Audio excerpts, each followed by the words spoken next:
OK.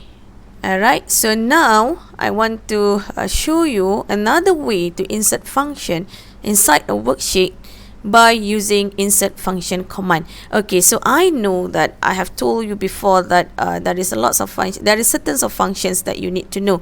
Alright, so but now I want to show you another types of function that we can implement, okay, in a worksheet. Okay, so this function is to complete my column H here. Alright, we want to complete this column H. Okay, alright, so while the function library actually is a great place to browse the functions, sometimes you may prefer to search for one instead. Okay, so you can do so using the insert function command. Okay, it may take some trial and error depending on the types of function you are looking for. However, with practice, the insert function command can be a powerful way to find a function quickly. Okay, so in the example here, okay, so we want to find a function that will calculate the number of business days it took to receive items after they were ordered. Okay, so we will use the dates in column E and F, okay, to calculate the delivery time in column H. Okay, so here select the cell. Okay, the first steps is, okay, you always need to select the cells that will contain the function. Okay, so in our example here, okay, we will select cell H3. Okay, and then you click at the formula tabs on the ribbon and then click insert function command. This is the button. Okay, so you click the insert function command. Alright, so okay, the insert function dialog box will appear. Okay, so type a few keywords, okay, describing the calculation that you want the functions to perform. Alright, and then you click go.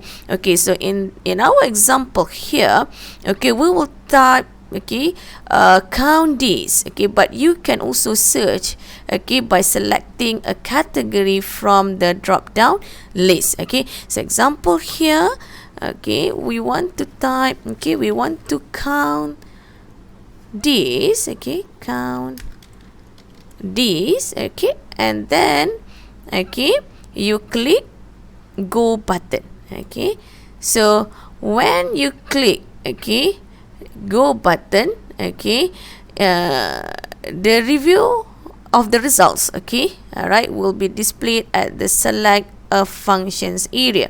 Okay, so in our example here, we will choose network days, which will count the number of business days between the ordered date and the receive date. Okay, so here, okay, we choose these types of function. Okay, network days. Okay, and then the functions arguments dialog box will appear. From here, you will be able to enter or select the cells, okay, alright, that will make up the arguments in the function. In our example here, okay, we will enter, okay, E3 here, okay, as our start date field. Alright, and then end date, okay, we will enter F3. Okay, so when you are satisfied, okay, when you agree with it, okay, click OK. Alright, so when you click OK, the function will be calculated and the result will appear in the cell. In our example here, the result shows that it took 4 business days to receive the order. Okay, so like formulas, okay, functions also can be copied, okay, with using autofill handle. Okay, so still remember about autofill handle? Okay, so when you click the formula or the function, move your cursor, alright, at this small black box, and then you just drag, okay, until items number 12. Okay, so automatically, Okay, the function will be copied and the values for those cells will be calculated relative to their own rows or columns. Okay,